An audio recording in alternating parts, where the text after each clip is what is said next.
Magandang araw mga kapatid at sa lahat ng walang tigil na taga-subaybay sa aking YouTube channel, sa ating palatuntunan.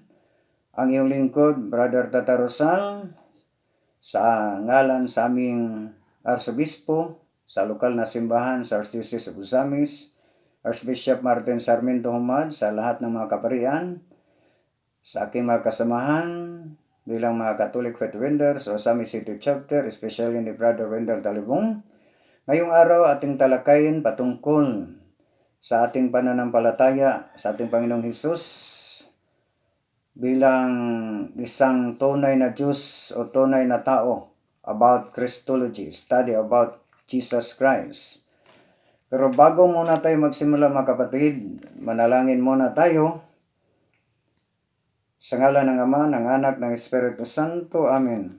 O Diyos na nagturo sa mga puso ng mga tapat sa pamamagitan ng liwanag ng banal ng Espiritu, bigyan na sa pamamagitan ng kaloob na parihong Espiritu, maaari naming palaging tunay na matalino at kailanman magalak sa kanyang ilaw kung aliw, sa pamamagitan ng Kristong aming Panginoon. Amen. Sa ngalan ng Ama, ng Anak, ng Espiritu Santo.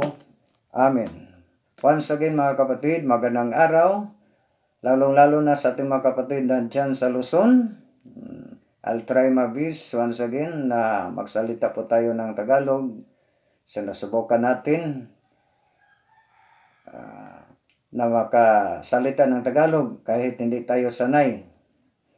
Parang maunawaan po tayo sa ating mga kapatid nandyan sa Luzon at ang lalo na sa ating mga kapatid na mga OFW sa iba't ibang bansa, iba't ibang daigdig.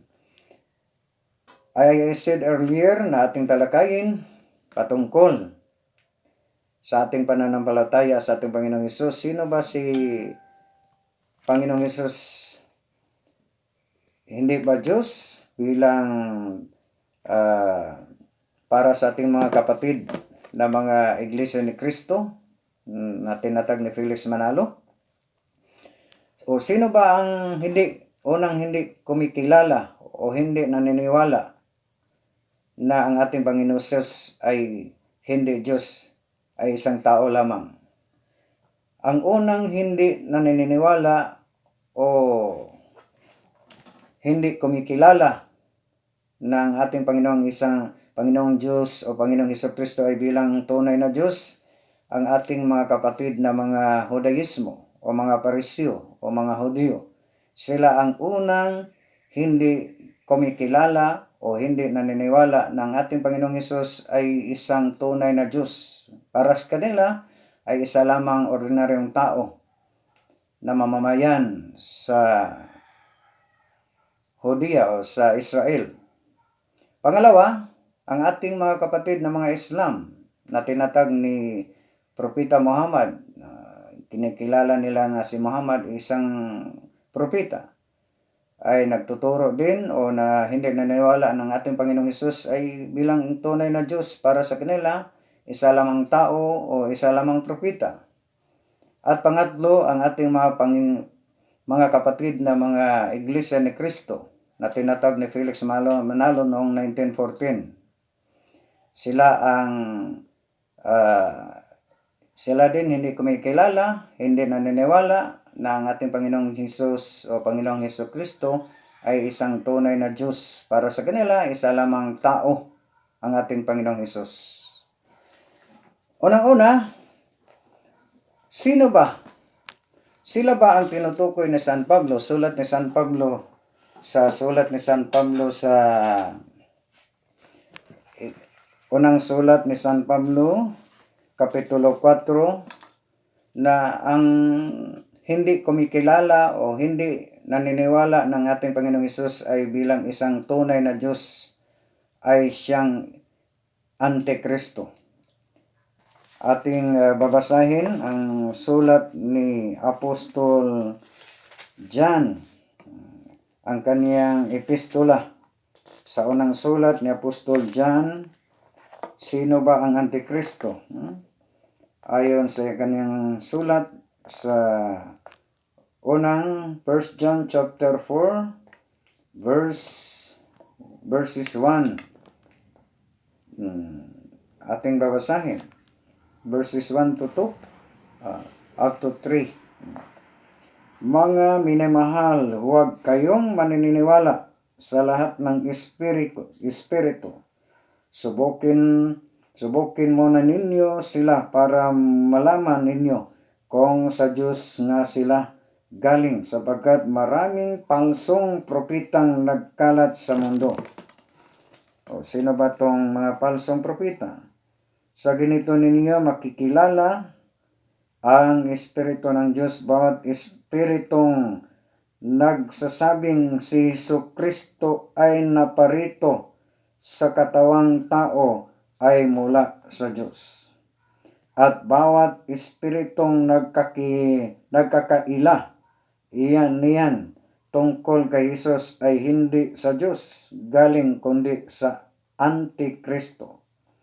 Alam ninyong darating sa mundo ang espiritu ng Antikristo at narito na nga sa mundo.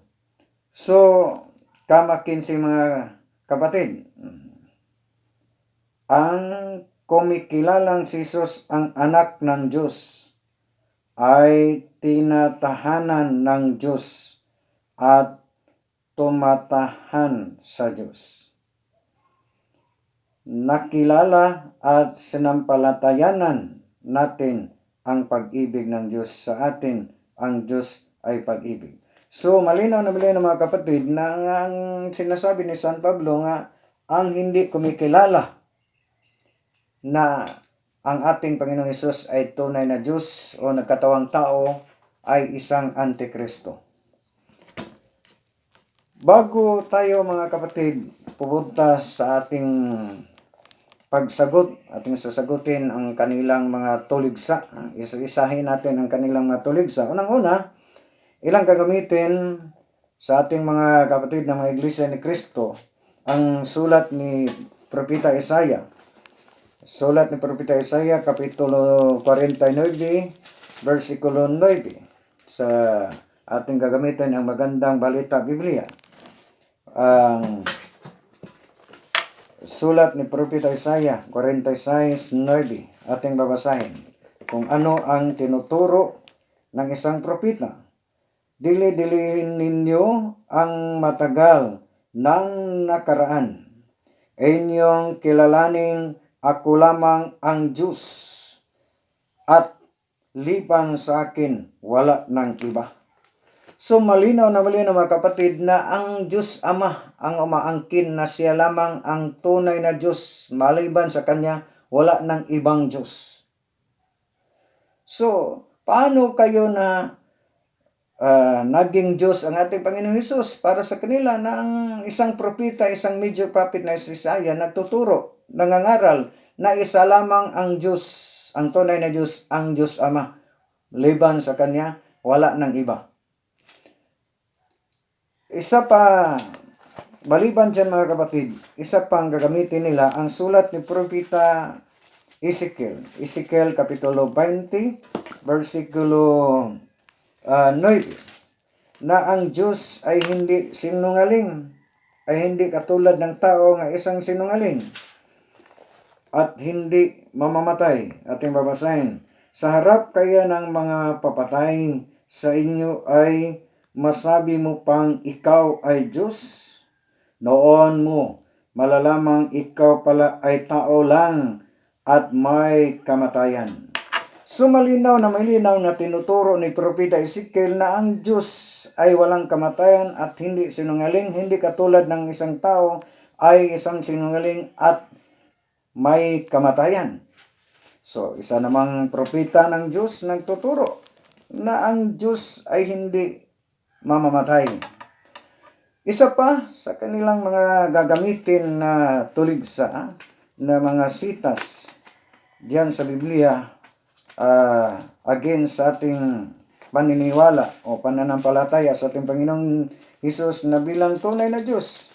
Ang sulat ni Propeta Moses sa sulat niya sa Numeros o Bilang, Kapitulo 23, 19, ating babasahin.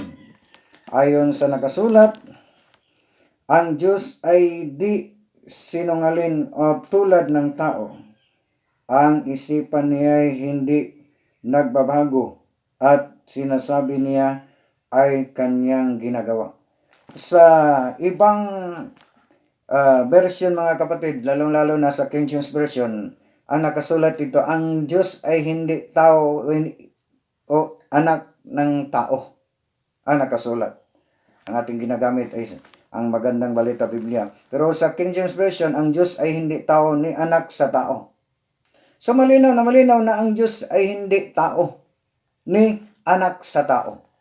Ayon sa nakasulat sa Bilang 23:19. Ang tanong mga kapatid, kung ang Diyos ay hindi tao o isang tao, ang Diyos ay hindi sinungaling, ay ang Diyos hindi mamamatay. Ang tanong, ang ating Panginoong Hesus, mababasa ba natin sa Biblia na isang tao? Ating gagamitin ang salita ng buhay sa Ebanghelyo ni Apostol John, Apostoluhan, Kapitulo 8, versikulo 40. Ating babasahin kung ano ang tinuturo sa isang apostol patungkol sa ating Panginoon Hesus. At ang ating Panginoon Hesus ang nagsasabi. Juan 8:40. Subalit ibig ninyong patayin ako, na taong nagsasabi sa inyo ng katotohanan. Ano ang sabi sa ating Panginoon Hesus? Siya ang taong nagsasabi ng katotohanan. So malinaw na mga kapatid na inaangkin mismo sa ating Panginoon Hesus na siya ay isang tao. O ang turo ng mga propeta Ezekiel, propeta Moses na ang Diyos ay hindi tao o bilang tao. O ginaangkin sa ating Panginoong Hesus sayang sa sulat ni Apostol John 8:40, Ebanghelyo ni Apostol John, na inaangkin mismo galing sa bibig sa ating Panginoong Hesus na inaangkin niya nga siya ay isang taong nagtuturo ng katotohanan. So malinaw mga kapatid na ang ating Panginoon Hesus ay hindi Diyos. Kay tinuturo sa mga propeta na ang Diyos ay hindi tao. Maliban dyan mga kapatid, kinumpirma din ni San Pablo, Apostol Pablo, bilang apostol ng mga Hintil na hinirang sa ating Panginoon bilang apostol ng mga Hintil. Sa unang sulat ni Apostol Pablo, Kapitulo 2, versikulo 5. Ano ang tinuturo ni San Pablo patungkol sa ating Panginoong Hesus? Ating babasahin. Sapagkat isa ang Diyos at isa ang tagapamagitan sa Diyos at sa tao. Walang iba kundi ang taong si Kristo Hesus. So malinaw mga kapatid na tinuturo ni San Pablo na ang ating Panginoong Hesus ay isang tao. Kay isang tao, ang sabi ni Propeta Ezekiel, ang Propeta Moses sa Bilang 23:19 na ang Diyos ay hindi tao ni anak sa tao. So malinaw na ang ating mga propeta, ang mga apostol, ang ating Panginoong Hesus mismo ang nagsabi na siya ay isang tao nga nagsasabi, nagtuturo ng katotohanan. Kung ang mga propeta, mga apostol, nagtuturo mga kapatid na ang ating Panginoong Hesus ay isang tao, kailanman na naging opisyal na pananampalataya ng nating mga Katoliko ng ating Panginoong Hesus ay isang tunay na Diyos. Invento lang yan para sa kanila sa konsilyo ng Nicea noong taong 325 AD sa Discourses of the Apostles' Creed as by Father Clemens Struck.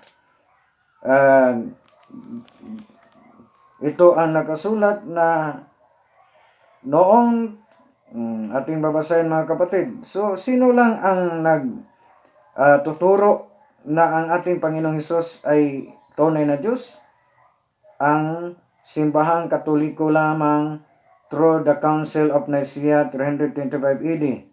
Idiniklara ng simbahang Katoliko na si Jesus is truly God. So, ang Katoliko mugna lang mismo ng simbahang Katoliko o imbento lamang ng simbahang Katoliko ng ating Panginoong Hesus ay isang tunay na Diyos. So, ngayon mga kapatid, ating isa-isahin sa sagutin natin isa-isahin punto por punto. Unang-una, sa ating argumento, sino ba ang ating paniniwalaan?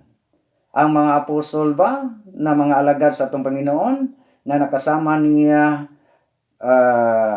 mga 3 taon o 3 years in public ministry sa ating Panginoong Hesus, nakasama niya ang kanyang mga alagad, mga apostol? O si Felix Manalo ba o si Muhammad ba nga hindi nakakita ng ating Panginoon personal kahit sa anino na lamang o shadow na lang? Una nating tatanungin si Apostol Pedro mga kapatid. Kay si Apostol Pedro, siya po ang isang apostol na unang hinirang na bilang isang apostol sa ating Panginoong Hesus. Ating tatanungin si Apostol Pedro, ano ang iyang pagkilala sa ating Panginoong Hesus? Sa sulat ni San Mateo, Apostol Mateo, sa iyang kanyang Ebanghelyo, Mateo 16, 13 hanggang 17, ating babasahin. Sino ako sa palagay ninyo? Yun ang tanong sa ating Panginoong Hesus. Nang dumating si Jesus sa Cesarea ni Filipi, tinanong niya ang mga alagad, ano ang sinasabi ng mga tao tungkol sa akin? Sino raw ako? Sumagot sila, may nagsasabing kayo raw si Juan Bautista o kaya'y si Elias. Wika naman ng iba, kayo raw si Jeremias o isa sa mga propeta. Tinanong niya sila, kayo naman, ano ang inyong palagay? Sino ako? Sumagot si Simon Pedro, kayo po ang Kristong anak ng Diyos na buhay. So malinaw na ang sagot ni San Pedro ay kinumpirma ni San Pedro na si Kristo anak ng Diyos na buhay. Ano ba ang response sa ating Panginoon? Sa 17, pinagpala ka ng Diyos, Simong anak ni Jonas, wika ni Jesus, sapagkat hindi tao ang naghahayag, kung ang naghayag sa iyo niyang katotohanan iyan, kundi ang aking amang nasa langit. So malinaw mga kapatid na ang sagot ni San Pedro hindi galing sa isang tao. So hindi galing kang Felix Manalo, hindi galing kang Propeta Muhammad, hindi galing sa mga Presyo o mga Judaismo, kundi kinumpirma ng ating Panginoon Hesus na ang sagot ni San Pedro ay nihahayag galing sa kanyang Ama nga nasa langit. So malinaw mga kapatid na ang ating Panginoong Hesus, ang Ama mismo ang nag-angkin, ang nagsabi sa sagot ni San Pedro na siya ang Kristong anak ng Diyos. So ang mga sitas na ginagamit nila against o tulig sa ating pananampalataya sa ating Panginoon Hesus na bilang isang tunay na Diyos, hindi yon sumasalungat o may contradict sa ating pananampalataya o bilang dogma sa ating pagkilala sa ating Panginoon Hesus. Kaya hindi naman tayo nagtuturo bilang mga Katoliko na 3 ang Diyos, kundi isa lamang ang Diyos sa 3 ka persona.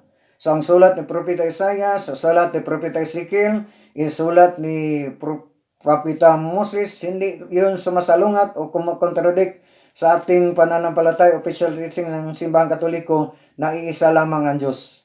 Pag sabi ng isang propeta ang Diyos ay hindi tao ni anak sa tao, totoo yun. Kaya hindi pa ipinganak ang ikalawang persona ng Holy Trinity ng ating Panginoong Hesus. Pag sabi ng isang propeta na ako lamang ang Diyos, wala nang iba, liban sa akin, totoo yun, kaya hindi naman tayo nagtuturo na 3 ang Diyos. Pero tatanungin natin ang mga apostol, ang sagot ni San Pedro, si Kristong anak na Diyos. So ano ang tinuturo ni San Pedro? Patungkol sa ating Panginoon Jesus, ating tanungin ang kanyang epistola sa ikalawang Pedro, epistola ni San Pedro. Yon ang ating tatanungin ang mga apostol. Ano ang ilang kanilang pagkikilala sa ating Panginoon Jesus. Ikalawang sulat ni San Pedro, Apostol Pedro, Kapitulo 1, versikulo 1, mula kay Simong Pedro, alipin at apostol ni Ginoong Hesukristo, sa mga taong tumatanggap na mahalagang pananampalatayang tulad ng sa amin, dahil sa kabanalan ng ating Diyos at tagapagligtas na si Hesus Kristo. Malinaw na malinaw mga kapatid na ang tinuturo ang pangangaral ng mga alagad sa ating mga Panginoon, ng ating Panginoong Hesus. Unang-una si San Pedro, Apostol Pedro ay nagtuturo o nangangaral o kumikilala na ang ating Panginoong Hesus isang banal na ating Diyos at tagapagligtas. Ang tanong, sino ba ang ating paniniwalaan mga kapatid? Si Felix Manalo ba? Si Muhammad ba? O bang mga ibayaw natin mga nasa ibayong pananampalataya na hindi na kumikilala sa ating Panginoong Jesus na tunay na Diyos? O ang kanyang mga alagad? Ikalawa, ating tatanungin ang isa namang apostol sa ating Panginoon, ang kanyang beloved Apostol John. Ating tanungin ang Ebanghelyo ni Apostol John, kung nagtuturo ba siya na ang ating Panginoon ay anak ng Diyos.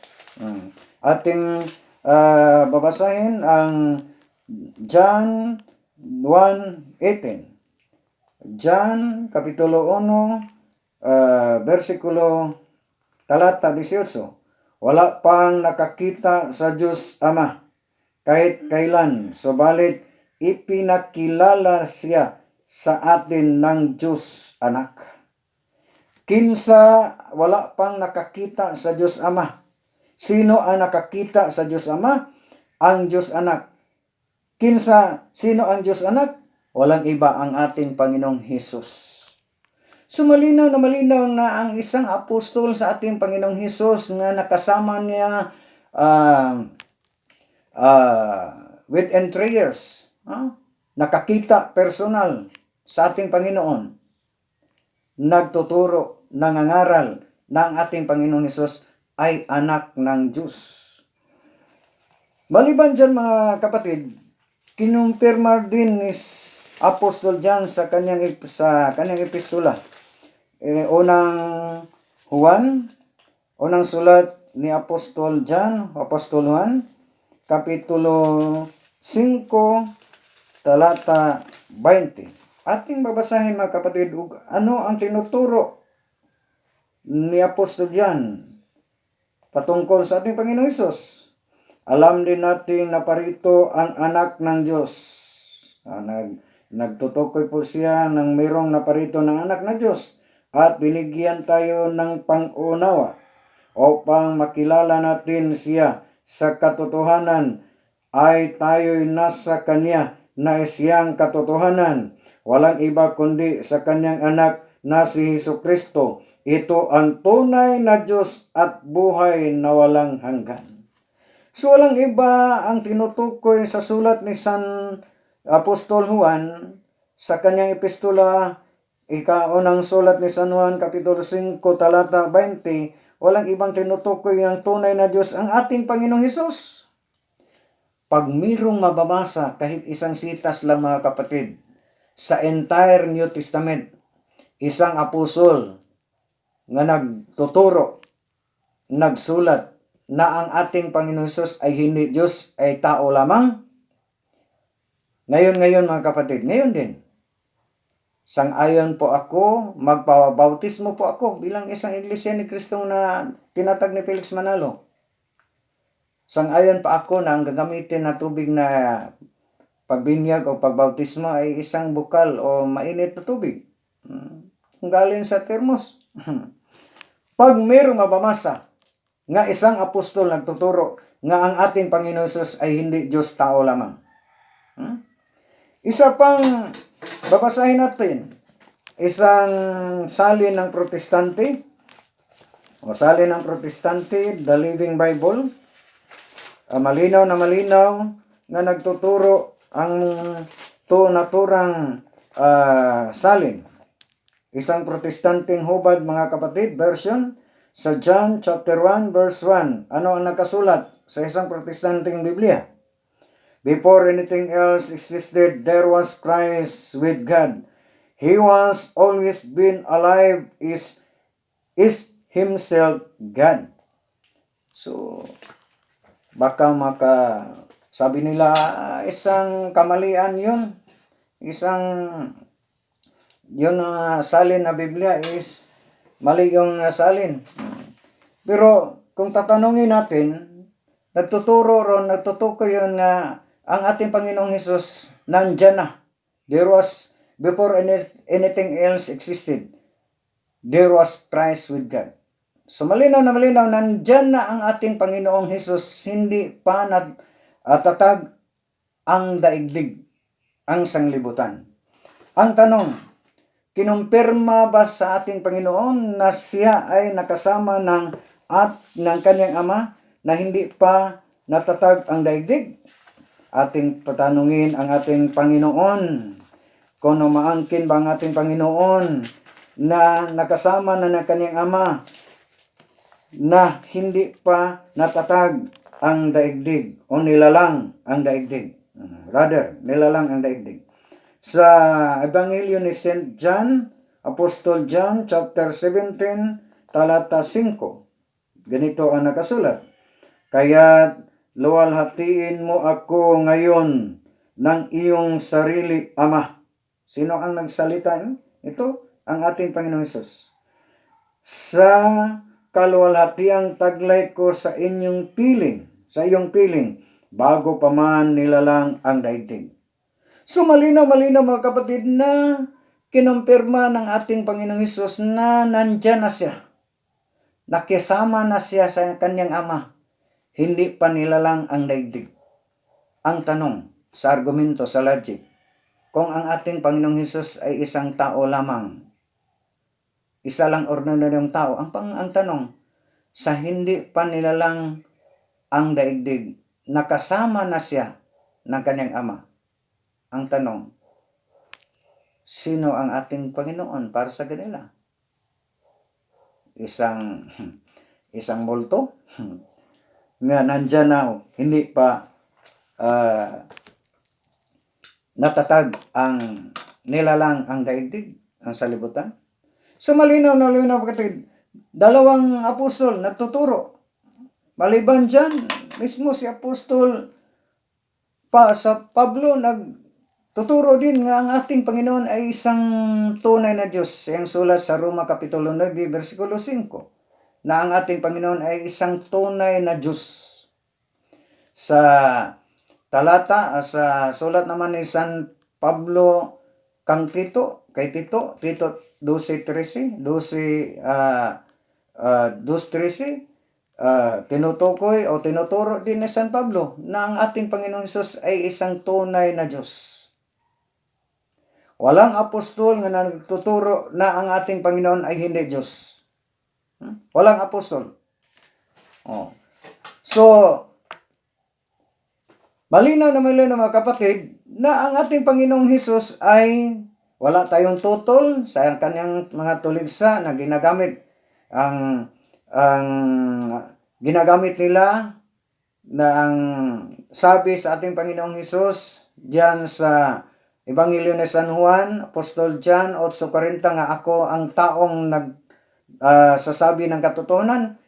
Wala namang nakasulat diyan nagsabi ang ating Panginoon, ako ang taong nagsasabi ng katotohanan at hindi Diyos. Kay pag may nasasabi ang ating Panginoon, pag may nakasulat ng nagsabing ating Panginoon, ako ay hindi Diyos. Halimbawa mga kapatid, before tayo extra mga kapatid, kay limited lang po ang ating gig sa ating cellphone, baka bigla lang mag-shutdown ang ating ang ating video. Limited lang po. So, sa tuwing ang ating Panginoon tinukso, yun ang ating naalala lang ko lang mga kapatid nga meron akong nakadebate na isang iglesia ni Cristo na isang diakono, hindi nakatapos, pinhinto sa kanyang mga kanyang mga ministro. Noong 2008, kung hindi po ako na 2008 yun diyan dito sa Samis diyan sa may LGBT. Sa Ebanghelyo ni San Mateo, na ang ating Panginoong Hesus ay tinukso ni Satanas. Ating babasahin ang Mateo 4,